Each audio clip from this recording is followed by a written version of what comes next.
सभी को नमस्कार। कल हमने स्त्री प्रत्यय टॉपिक पढ़ा था और स्त्री प्रत्यय में मैं समझता हूँ कि आपने उस टॉपिक को अच्छी तरह से पढ़ा है, तो निश्चित रूप से हम शब्दों का उत्तर देने में सक्षम हैं। 8 प्रत्ययों का उसमें विवरण था और जिसमें 4 स्वरूप थे, आकारांत के रूप में, दीर्घ इकारांत के रूप में और ती के रूप में और दीर्घ ऊ के रूप में। प्रत्ययों की श्रृंखला पूरी हो चुकी है। आज हम फिर एक नए टॉपिक के साथ, जो महत्वपूर्ण टॉपिक है वाच्य परिवर्तन के नाम से। रीट के 30 क्वेश्चन में से एक क्वेश्चन वाच्य परिवर्तन का होता है और वो एक जो प्रश्न है वाच्य परिवर्तन का, उसका एक सीमित क्षेत्र है। कहने का तात्पर्य यह है कि वाच्य परिवर्तन तो सभी लकारों में किए जा सकते हैं, लेकिन रीट के अंतर्गत वाच्य परिवर्तन सिर्फ एक ही लकार में प्रष्टव्य है और वह है वर्तमान काल लट लकार। इसलिए केवल एक लकार से संबंधित हमको वाच्य परिवर्तन तैयार करना है रीट के अनुसार। और मैं समझता हूँ कि जहाँ तक सेकंड ग्रेड और आगे की जो परीक्षाएं हैं, उनमें भी जहाँ तक वाच्य परिवर्तन का सवाल है, वहाँ निश्चित तो नहीं है, लेकिन वहाँ ये निश्चित सा हो जाता है कि वहाँ भी लट लकार से संबंधित वाच्य परिवर्तन ही पूछा जाता है। तो वाच्य परिवर्तन को किस तरीके से हल करना है ताकि हम समस्त प्रकार के वाक्यों में वाच्य परिवर्तन कर सकें, इसके लिए भी देखिए बहुत सरल प्रक्रिया है। तो देखिए वाच्य परिवर्तन, वाच्य शब्द वच धातु से ण्यत् प्रत्यय होकर के वाच्य शब्द बनता है। वाच्यस्य परिवर्तनम, वाच्य परिवर्तनम, षष्ठी तत्पुरुष समास।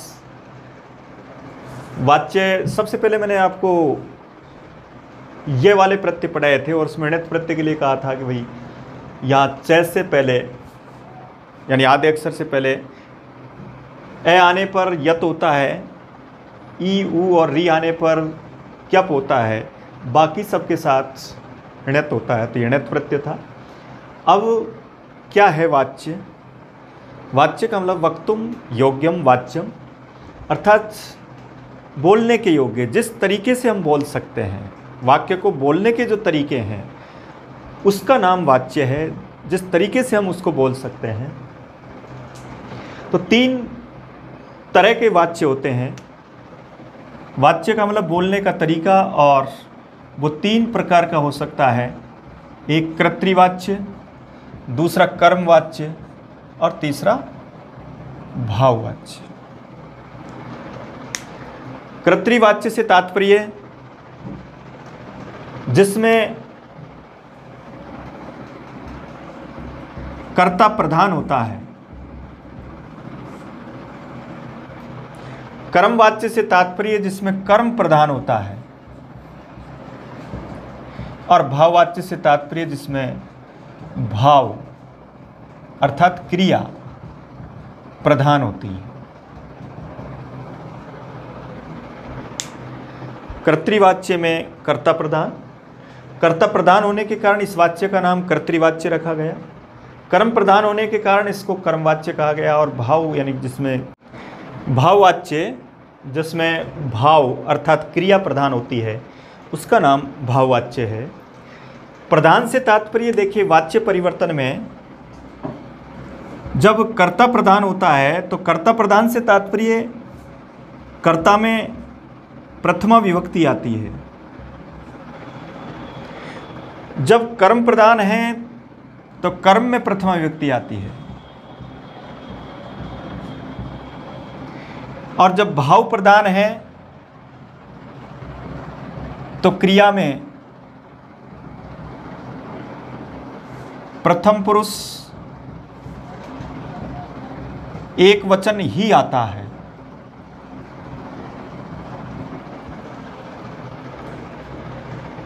कर्ता और कर्म में जो प्रधान है उनमें प्रथमा विभक्ति आएगी, और जिसमें प्रथमा व्यक्ति है कर्ता और कर्म में, वो उक्त कहलाते हैं। अगर कर्ता में जब प्रथमा व्यक्ति है तो कर्ता उक्त है, कर्म में प्रथमा व्यक्ति है तब कर्म भी उक्त है। इसलिए जब कर्तृवाच्य का हम प्रयोग करते हैं तो कर्तृवाच्य से तात्पर्य कर्ता की प्रधानता है, यानी कर्ता में हम प्रथमा व्यक्ति करते हैं तो कर्तृवाच्य में कर्ता में प्रथमा व्यक्ति होगी, और इसके साथ साथ कर्म में द्वितीय विभक्ति होगी, और क्रिया का जो रूप है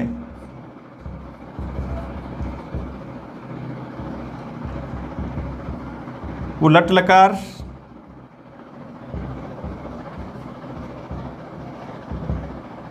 में रहेगा, क्योंकि हम लट लकार का वाच्य परिवर्तन पढ़ रहे हैं।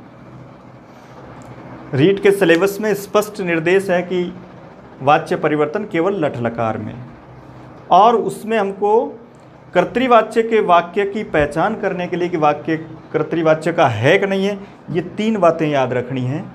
सबसे पहली, कर्ता में प्रथमा विभक्ति होनी चाहिए, उसके अनुसार कर्म में द्वितीय विभक्ति होनी चाहिए, और क्रिया के रूप चलते हैं लट लकार में, उन रूपों का उसमें प्रयोग होना चाहिए, तो वो वाक्य कर्तृवाच्य का कहलाएगा।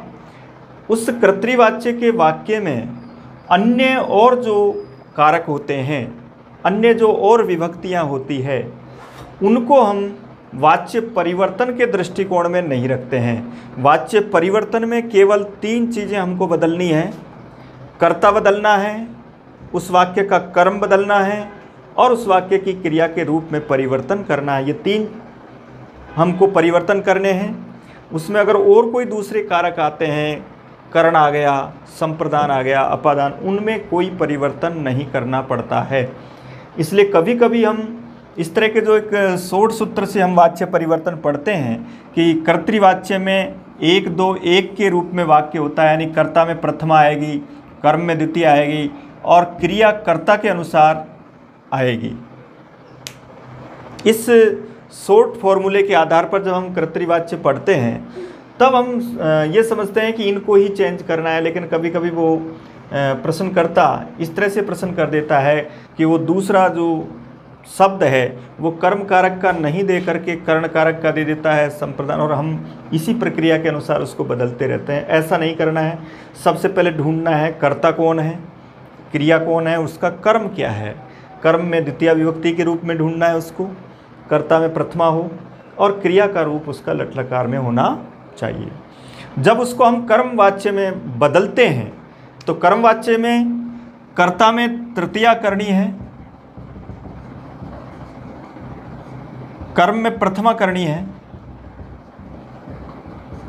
और क्रिया में परिवर्तन करना है। क्रिया का परिवर्तन हम धातु प्लस यक प्रत्यय और उसके बाद आत्मनेपद के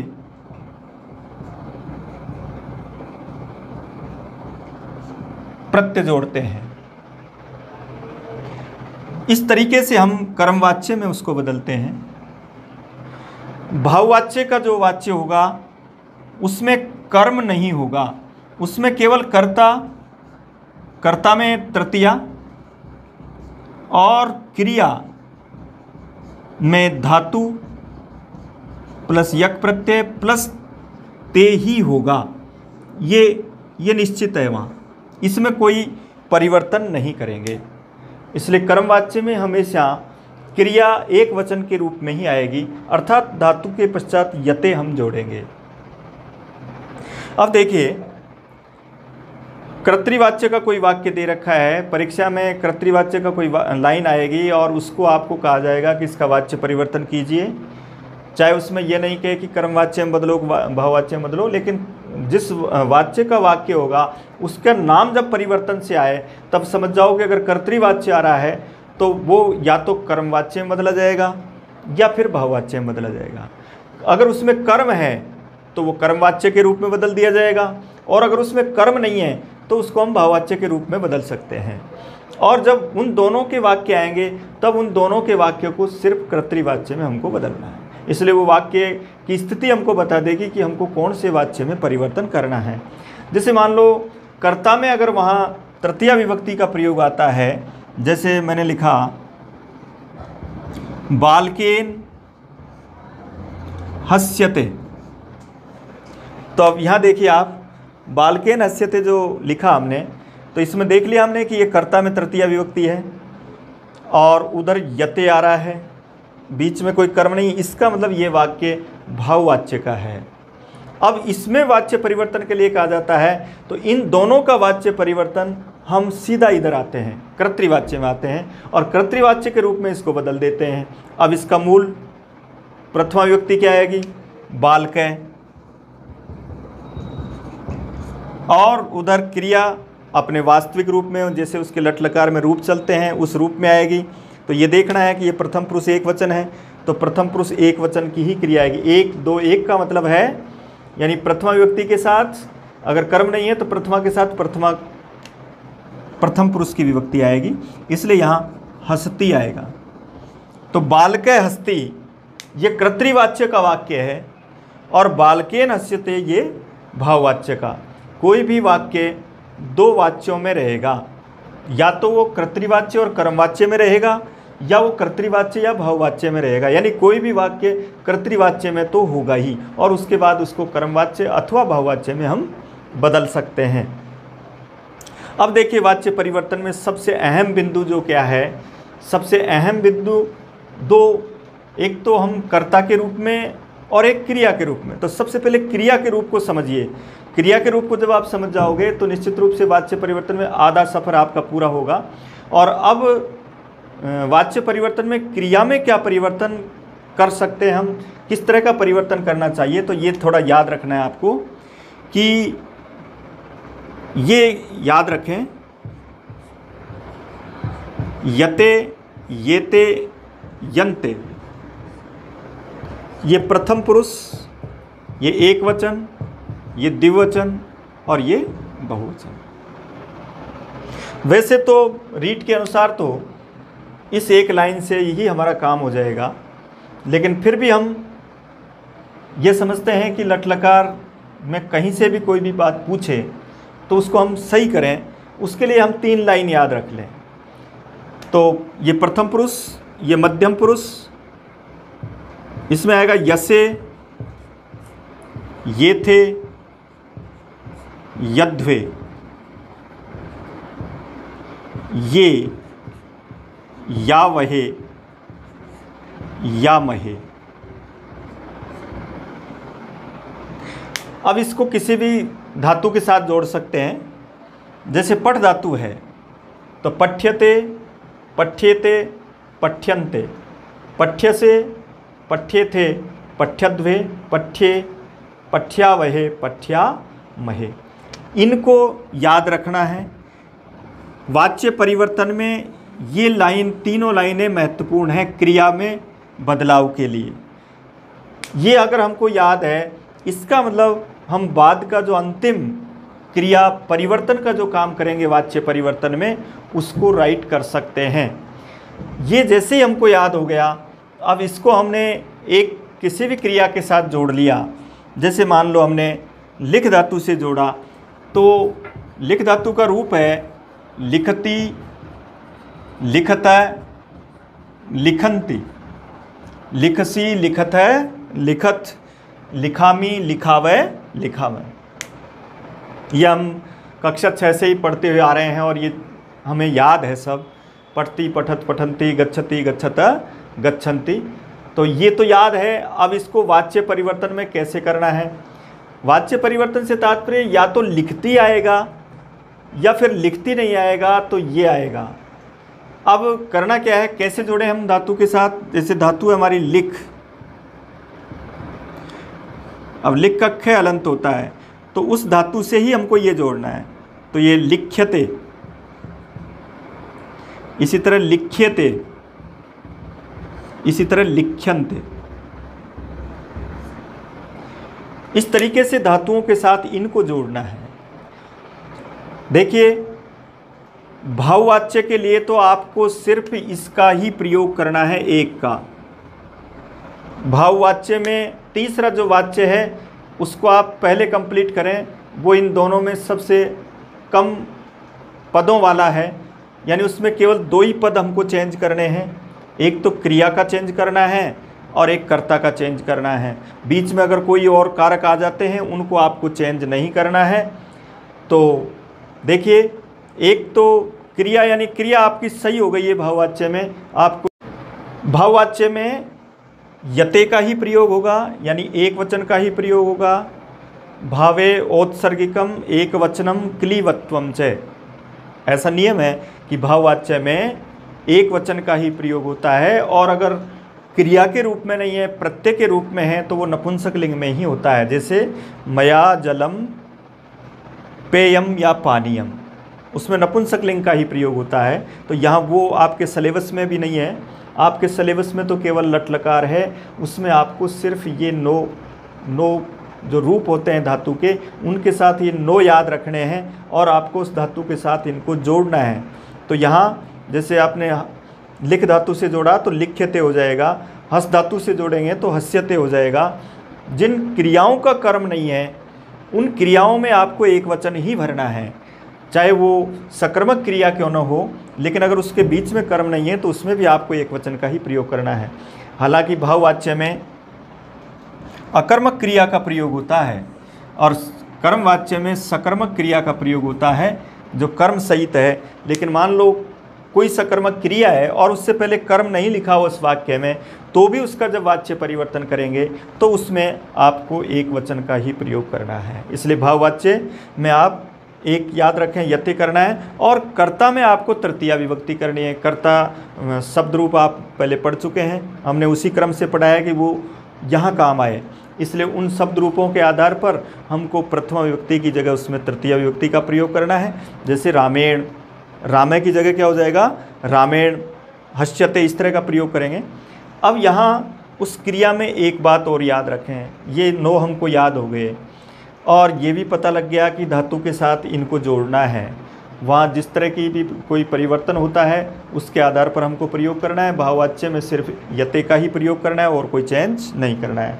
अब एक बात और देख लें कि इन क्रियाओं में जो परिवर्तन करते हैं, क्या सब जगह हम धातु प्लस यते करेंगे या कुछ और भी चेंज होगा? तो उसमें थोड़ा सा ये याद रखें कि एक तो जो धातुएं, जिन धातुओं में ह्रस्व ई और ह्रस्व उ का प्रयोग होता है, उनको आपको दीर्घ ई और दीर्घ उ करना है। एक तो ये काम करना है। जैसे मान लो आप लिखते हैं जयति, आप लिखते हैं चिनोती,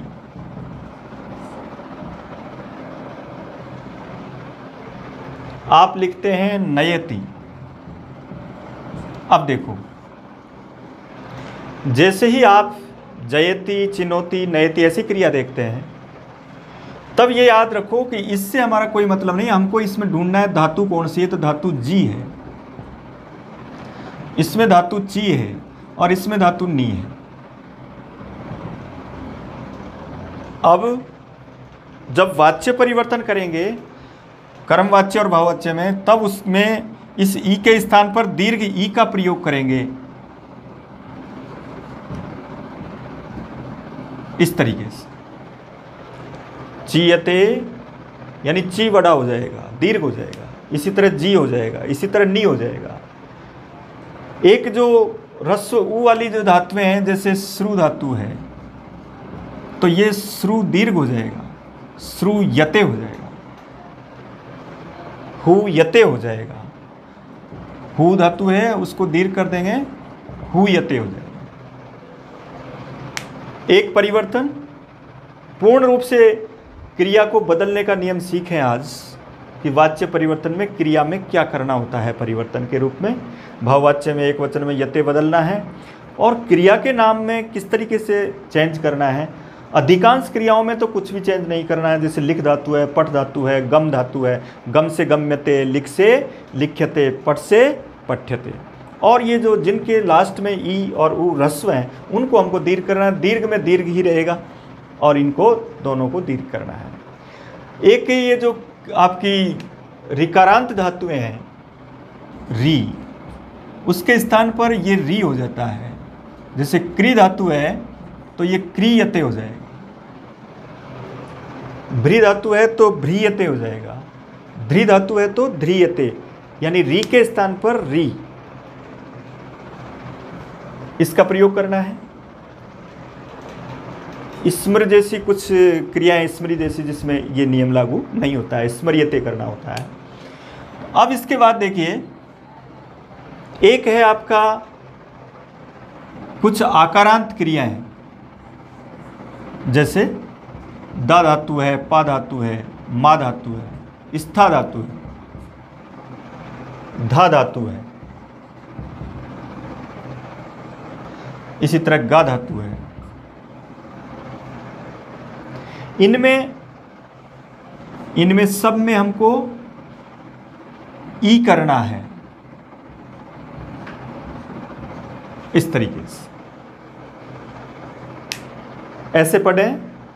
वाच्य परिवर्तन हमारा टॉपिक। 3 वाच्य होते हैं, कर्तृवाच्य, कर्मवाच्य, भाववाच्य। कर्तृवाच्य में कर्ता प्रधान, कर्म में कर्म प्रधान, भाव में क्रिया प्रधान। भाववाच्य में कर्ता और क्रिया ही बदले जाते हैं।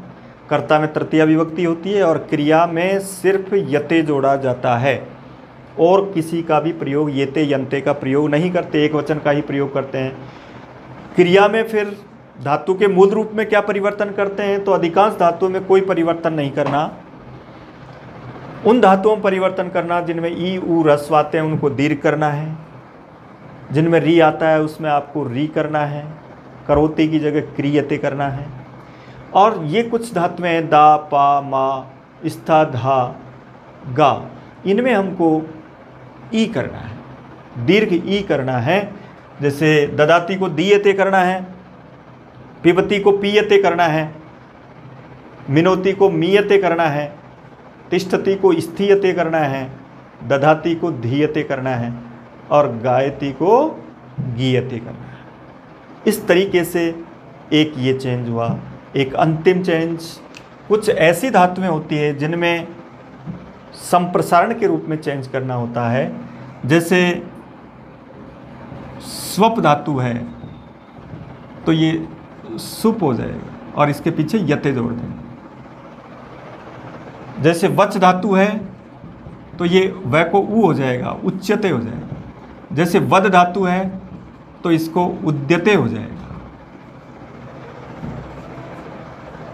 इसी तरह से व के स्थान पर उ।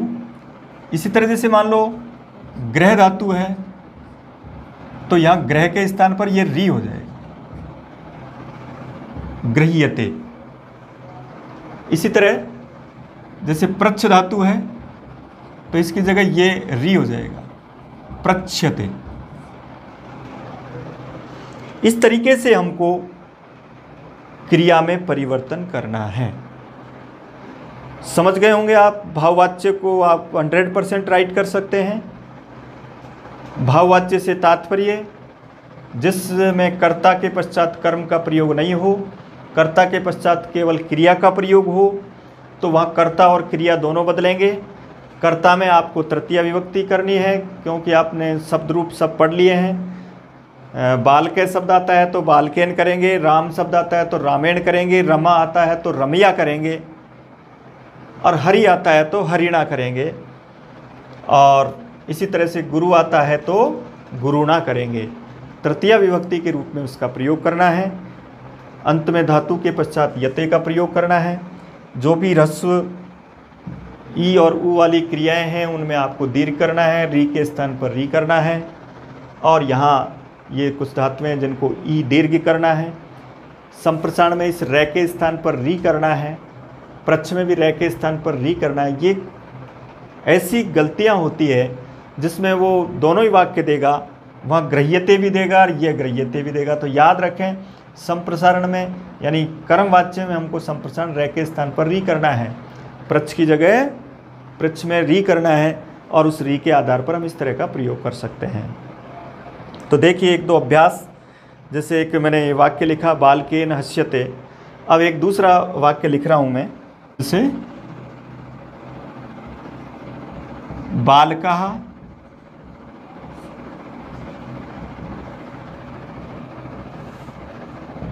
गच्छन्ति, ये वाक्य दिया और इसमें पूछा गया कि इसका वाच्य परिवर्तन करिए। सबसे पहले पहला काम हमारा क्या है? पहला काम है उस वाक्य को ये देखना है कि ये किस वाच्य का है। तो देखा हमने कि यहाँ प्रथमा विभक्ति है कर्ता में, प्रथमा विभक्ति उन दोनों में आती नहीं है, कर्म और भाव में, इसका मतलब ये कर्तृवाच्य है। कभी कभी यहाँ सफलता नहीं मिले तो इधर आ जाओ, यहाँ से भी हम वाच्य बदल सकते, वाच्य की पहचान कर सकते हैं। याद रखिए कर्मवाच्य भाववाच्य में क्रिया का जो वास्तविक जो रूप चलता है वो नहीं आते हैं, और ये क्रिया का वास्तविक रूप है गच्छति गच्छतः गच्छन्ति, उनमें यते येते यन्ते पाया जाता है। इसलिए इस स्थिति में कोई क्रिया मिलेगी तब हम उन वाच्यों की कल्पना करेंगे। अगर इस रूप में नहीं है तब तो निश्चित रूप से कर्तृवाच्य। तो कितना सरल है, इनको देखना है। ऐसा क्रिया के पश्चात नहीं पाया जाता है, इसका मतलब वो कर्तृवाच्य है। यहाँ से भी पता लग गया, यहाँ से भी पता लग गया, यहाँ प्रथमा है तो भी कर्तृवाच्य है। और बीच में अगर कर्म भी आ जाए तो कर्म में द्वितीय विभक्ति, उससे भी हम पता लगा देंगे कि कर्म में अगर द्वितीय विभक्ति है तो भी वो कर्तृवाच्य का वाक्य है। तो अब ये कहा कि गया कि इसका परिवर्तन कीजिए, तो इसके परिवर्तन के रूप में हम देखिए, अब यहाँ स्पष्ट है कि जब कर्ता और क्रिया ही है तब ये बहुवाच्य में बदला जाएगा। और अब बहुवाच्य में बदल दो, इसमें तृतीय विभक्ति कर देंगे, जिस वचन में है उसी वचन में करिए।